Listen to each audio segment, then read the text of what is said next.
Oke, halo semuanya. Selamat datang lagi di ulasan materi kita. Buat kalian para mahasiswa teknik yang mungkin pernah sampai kurang tidur gara-gara pusing mikirin mata kuliah sistem digital, tenang aja, kalian ada di tempat yang tepat. Hari ini kita bakal menjembatani jurang antara teori matematika yang super abstrak ke desain perangkat keras praktis yang suatu hari nanti bakal kalian rancang sendiri. Kita akan bongkar habis rahasianya mulai dari dasar-dasar sirkuit sampai ke teknik visualisasi penyelamat hidup yang kita sebut dengan peta Carnot. Yuk, langsung aja kita mulai. Agenda kita hari ini simple tapi padat. Kita bakal bahas bedanya rangkaian kombinasional dan sekuensial, terus kita lihat wujud aslinya di dunia nyata itu kayak gimana. Habis itu, kita bakal tinggalkan aljabar boolean yang kadang bikin sakit kepala, dan pindah ke peta Carnot. Di situ, kita akan ngobrolin Sandy Gray, trik pengelompokan visual, sampai konsep-konsep unik kayak silinder, donat, dan kondisi don't care. Kita masuk ke bagian pertama, rangkaian kombinasional versus sekuensial. Sebelum kita repot-repot menyederhanakan sebuah sirkuit, kita harus tahu dulu dong apa yang lagi kita bangun. Di dunia digital, pemisahnya itu jelas banget. Gimana cara sirkuit merespon waktu dan input. Cara paling gampang buat mahamin kedua rangkaian ini tuh, bayangin aja kayak sifat manusia. Rangkaian kombinasional itu murni refleks. Outputnya benar-benar cuma bergantung sama input di detik itu juga. Kasih sinyal, dan bam! Output langsung keluar lewat gerbang logika dasar kayak AND, OR, dan NOT. Nggak pakai mikir, nggak ada memori. Nah, di sisi lain, rangkaian sekuensial itu ibarat ingatan. Output dia nggak cuma bergantung pada apa yang kalian masukin sekarang, tapi juga sama status sebelumnya. Intinya, dia punya memori. Lanjut ke bagian 2, komponen di dunia nyata. Sebagai calon desainer sirkuit, kalian nggak bisa terus-terusan mikirin angka 0 dan 1 yang ngawang di udara.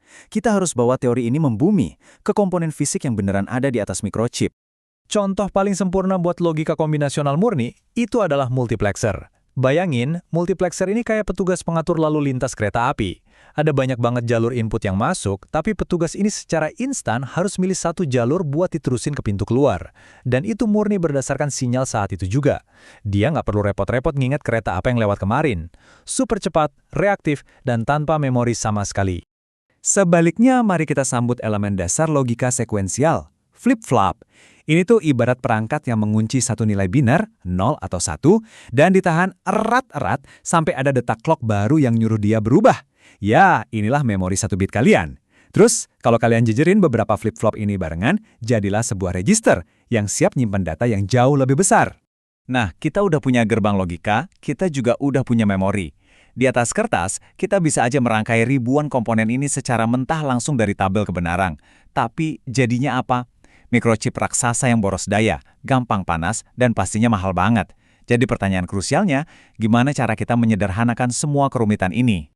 Ini bawa kita ke bagian ketiga, aljabar boolean versus peta visual. Disinilah momen game changer kita, transisi dari teori matematika murni ke alat optimasi praktis yang bakal jadi sahabat sejati kalian ke depannya.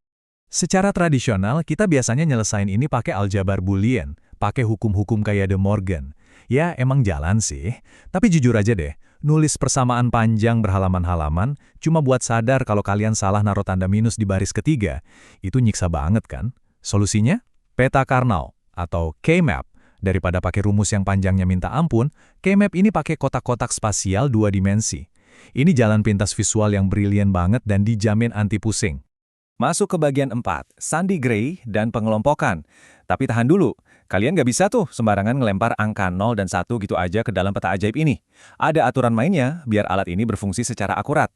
Dan rahasia utamanya ada di sini, Sandy Gray. Coba perhatiin deh urutan baris dan kolomnya. 00, 01, 11, baru 10. Kalau pakai biner biasa kan habis 01 harusnya 10, ya nggak? Tapi coba pikirin, dari 01 ke 10 itu ada 2 digit yang berubah sekaligus. Di Sandy Gray, kita sengaja lompat ke 11 dulu biar cuma 1 digit yang berubah di setiap langkahnya. Trik simple ini mastiin kalau kotak yang letaknya bersebelahan secara fisik, itu pasti bersebelahan juga secara logika. Masuk akal kan? Aturan emas selanjutnya itu soal pengelompokan. Pas kalian ketemu nilai 1 yang bersebelahan, kalian wajib mengelompokkannya dalam kelipatan pangkat 2. Jadi cuma boleh 1, 2, 4, 8, 16, dan seterusnya. Jangan pernah coba-coba ngelompokin 3 atau 6 kotak. Pengelompokan pangkat 2 inilah satu-satunya cara matematis yang sah buat ngeliminasi variabel yang saling tumpang tindih. Lanjut ke bagian 5, Silinder, donat, dan kondisi don't care. Oke, sekarang mari kita naik level. Visualisasi spasial Kmap untuk 3 atau 4 variabel tuh nggak cuma soal kertas datar. Mereka punya sifat 3 dimensi yang unik banget. Saya suka banget analogi dari Laboratorium Digital DTE FTUI soal ini. Katanya, kalau kalian punya Kmap 3 variabel, bayangin ujung kiri dan kanannya itu dilengkungin ke belakang sampai ngebentuk silinder. Berarti, angka 1 yang ada di ujung paling kiri itu sebenarnya nempel loh sama ujung kanan. Terus buat yang 4 variabel gimana? Atas dan bawahnya juga ikut terhubung.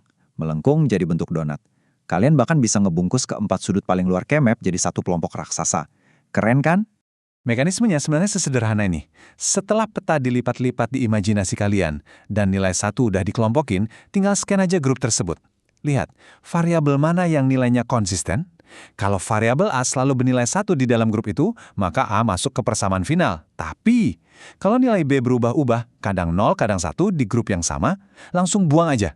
Begitulah cara kalian ngubah lautan kotak biner yang ruwet jadi persamaan boolean paling ringkas, cuma dalam hitungan detik.